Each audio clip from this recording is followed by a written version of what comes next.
রাত 11টার সময় সঙ্গে আছি আমি সজল মিত্র। এবার অন্যান্য শীর্ষ সংবাদ। এবারও বছরের প্রথম দিন হচ্ছে না বই উৎসব, শিক্ষার্থীদের দেয়া হবে নতুন বই, ছাপানোর কাজ শেষ 95 ভাগ।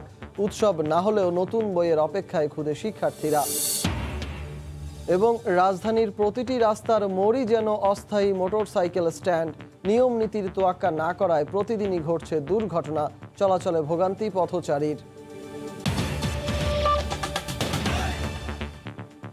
মালদ্বীপের সঙ্গে অগ্রাধিকারমূলক বাণিজ্য চুক্তি বা পিটিএ স্বাক্ষর করার আগ্রহ দেখালেন প্রধানমন্ত্রী শেখ হাসিনা। দেশটিতে প্রথমবার দ্বিপক্ষীয় সফরে গিয়ে প্রেসিডেন্ট ইব্রাহিম সোলির সঙ্গে বৈঠকের পর দুদেশের মধ্যে 3টি সমঝোতা ও চুক্তি সই হয়। সমঝোতা অনুযায়ী বাংলাদেশ থেকে চিকিৎসক ও স্বাস্থ্যকর্মী নেবে মালদ্বীপ। এছাড়া মালদ্বীপের নাগরিকদের ভিসা ছাড়া বাংলাদেশে ভ্রমণের বিষয় সহ সরাসরি আরও ফ্লাইট চালুর বিষয়েও আলোচনা ফলপ্রসূ হয়েছে বলে জানিয়েছেন প্রধানমন্ত্রী। এর আগে মালদ্বীপের প্রেসিডেন্ট কার্যালয়ে বর্ণাঢ্য কায়দায় অভ্যর্থনা জানানো হয় শেখ হাসিনাকে। প্রথমবারের মতো দ্বিপক্ষীয় উদ্যোগে মালদ্বীপে গিয়ে সফরের দ্বিতীয় দিন সকালে শেখ হাসিনা দেশটির প্রেসিডেন্টের কার্যালয়ে পৌঁছান। সেখানকার জামহুরি মাইডান মালেতে সামরিক কায়দায় প্রধানমন্ত্রীকে সালাম জানান প্রেসিডেন্সিয়াল গার্ডের সদস্যরা। রীতি অনুযায়ী বাজানো হয় দু দেশের জাতীয় সঙ্গীত, ছিল গান স্যালুটের আয়োজন। বর্ণাঢ্য এই অভ্যর্থনা পর্বে উপস্থিত সাংস্কৃতিক কর্মীদের পরিবেশনা উপভোগ করেন ইব্রাহিম সোলি ও শেখ হাসিনা। এরপর রাষ্ট্রপতি ভবনে প্রবেশ করেন প্রধানমন্ত্রী। রীতি অনুযায়ী পরিদর্শন বইতে স্বাক্ষরের পর দুই শীর্ষ নেতা একান্ত বৈঠক করেন। পরে আনুষ্ঠানিক বৈঠকে দু দেশের প্রতিনিধি দলের নেতৃত্ব দেন প্রেসিডেন্ট সোলি ও প্রধানমন্ত্রী শেখ হাসিনা। দ্বিপক্ষীয় বৈঠকের পর প্রেসিডেন্ট ও প্রধানমন্ত্রীর উপস্থিতিতে বাংলাদেশ থেকে চিকিৎসক ও স্বাস্থ্যকর্মী নিয়োগ সংক্রান্ত সমঝোতায় সই করে দুদেশ। পাশাপাশি যুব ও ক্রীড়া খাতের উন্নয়নে স্বাক্ষরিত হয় আরেকটি সমঝোতা। এছাড়া দ্বৈত করারোপ পরিহারের চুক্তিতেও সই করেছে ঢাকা মালে। দুদেশের সম্পর্ক অনন্য উচ্চতায় নিতে সৌহার্দ্যের নিদর্শন স্বরূপ এবারের সফরে দ্বীপ রাষ্ট্রটিকে 13টি সামরিক যান উপহার হিসেবেও তুলে দিয়েছেন প্রধানমন্ত্রী। পরে দুই শীর্ষ নেতা যৌথ সংবাদ সম্মেলনে বক্তব্য রাখেন। এছাড়া দেশটিতে অবৈধভাবে অভিবাসী হওয়া বাংলাদেশিদের বিষয়েও প্রেসিডেন্ট ইব্রাহিম সোলির সঙ্গে আলোচনা হয়েছে বলে জানিয়েছেন সরকার প্রধান শেখ হাসিনা। দেবাশিস রায়, সময় সংবাদ। দেশকে অস্থিতিশীল করতে একটি মহল ষড়যন্ত্র করছে, তাদের বিরুদ্ধে ঐক্যবদ্ধ হওয়ার আহ্বান জানিয়েছেন আওয়ামী লীগ নেতারা।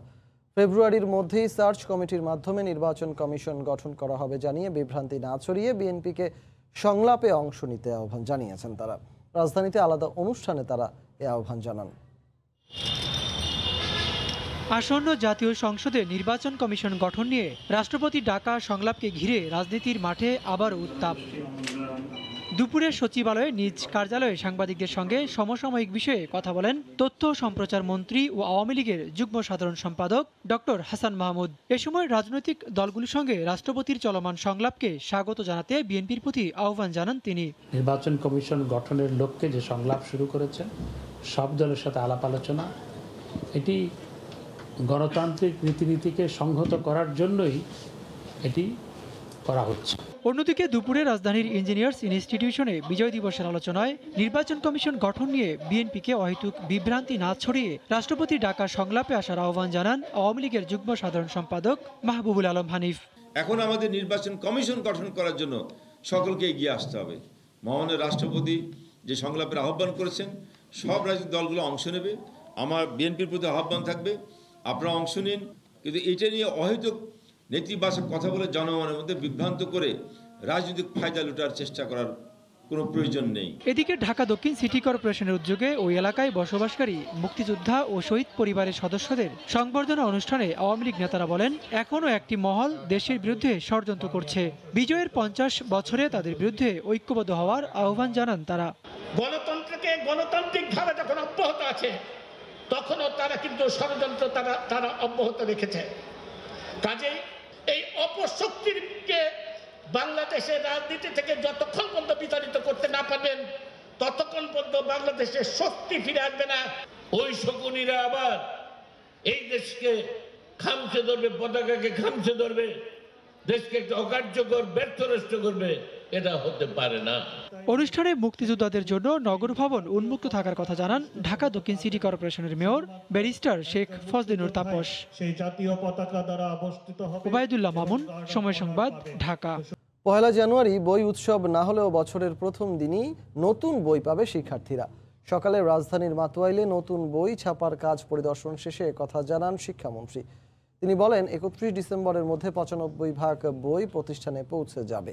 জানুয়ারিতে ধাপে ধাপে সব শিক্ষার্থী বই পাবে। 2010 সাল থেকে বছরের প্রথম দিন সারা দেশের শিক্ষার্থীদের হাতে কয়েক কোটি নতুন বই তুলে দেওয়ার উৎসবের মাধ্যমে দৃষ্টান্ত স্থাপন করেছে বাংলাদেশ। কোভিড-19 কারণে চলতি বছর হয়নি বই উৎসব। নতুন বছর শুরু হতে বাকি আর মাত্র কয়েকদিন। এবার কি হবে বই উৎসব? এমন আলোচনার মধ্যেই বৃহস্পতিবার রাজধানীর মাতুয়াইলের বিভিন্ন ছাপাখানায় বই ছাপানোর অগ্রগতি পরিদর্শনে যান শিক্ষামন্ত্রী ডাক্তার দীপুমণি। জানান, এবার বই উৎসব না হলেও বছরের প্রথম দিনেই নতুন বই পাবে শিক্ষার্থীরা। আমাদের তো এই বছরও বই উৎসব করার মতো অবস্থা নেই, আর স্বাস্থ্যবিধি মানতে হবে। কাজেই সব স্কুলই ক্লাস ধরে ধরে এনে স্বাস্থ্যবিধি মেনে বিতরণ করবে। কাজেই সেই বিতরণের শিডিউলের সঙ্গেও কোনো রকম কোনো সমস্যা হবে না। আমাদের শিক্ষার্থীরা সবাই সময় মতো হাতে বই পেয়ে যাবে। আর 31 ডিসেম্বরের মধ্যেই 95% বই পৌঁছে যাবে শিক্ষা প্রতিষ্ঠানে। জানুয়ারিতে ধাপে ধাপে সব শিক্ষার্থী বই পাবে। আমাদের 95%-এর বেশি বই আমাদের 1 তারিখের আগে 31 ডিসেম্বর স্কুলে স্কুলে পৌঁছে যাবে আমাদের বই। বাকি যে 4 থেকে 5% সেইটাও 7 তারিখের মধ্যে পৌঁছে যাবে। এবং আমরা যেভাবে যেই শিডিউলের শিক্ষার্থীদেরকে দেয়া হবে তাতে যার যখন পাবার একদম ঠিক সময় মতো সবাই পেয়ে যাবে, কেউ দেরিতে পাবে না। মন্ত্রী জানান, আগামী মার্চ পর্যন্ত সীমিত আকারে চলবে ক্লাস। আর অমিক্রন পরিস্থিতি পর্যবেক্ষণ করে শিক্ষা প্রতিষ্ঠান কখন স্বাভাবিক কার্যক্রমে ফিরবে সে বিষয়ে সিদ্ধান্ত নেওয়া হবে। শাকির আহমেদ, সময় সংবাদ, ঢাকা। ব্রাহ্মণবাড়িয়ায় শুরু হয়েছে মাসব্যাপী শিল্প ও বাণিজ্য মেলা। বৃহস্পতিবার সন্ধ্যায় শহরের কাউতলী নিয়াজ মোহাম্মদ স্টেডিয়ামে আউটারে মেলার উদ্বোধন করেন বেসামরিক বিমান ও পর্যটন মন্ত্রণালয় সম্পর্কিত সংসদীয় স্থায়ী কমিটির সভাপতি ও ব্রাহ্মণবাড়িয়া সদর 3 আসনের সংসদ সদস্য ম উবাইদুল মুক্তাদির চৌধুরী। এতে প্রধান অতিথির বক্তব্যে ব্রাহ্মণবাড়িয়ার শিল্প বাণিজ্য বিকশিত করতে শিল্পপতিদের বিনিয়োগের জন্য আহ্বান জানান তিনি। উদ্বোধনী অনুষ্ঠানে ব্যবসায়ী নেতৃবৃন্দ সহ বিভিন্ন শ্রেণী পেশার মানুষ উপস্থিত ছিলেন।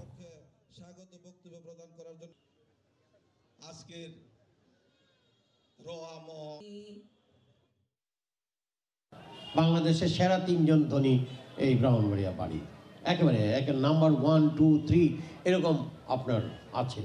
তাদের সাথে ব্রাহ্মণবাড়িয়ার কতটুকু উন্নয়নে তারা কি কাজ করছেন শিল্প বাণিজ্যের উন্নয়নে I don't know.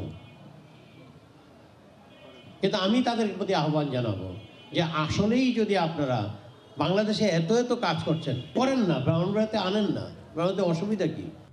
Flat O plot কিনে কেউ যেন প্রতারণার শিকার না হন সেদিকে খেয়াল রাখার আহ্বান জানিয়েছেন বাণিজ্যমন্ত্রী টিপু মুন্সি।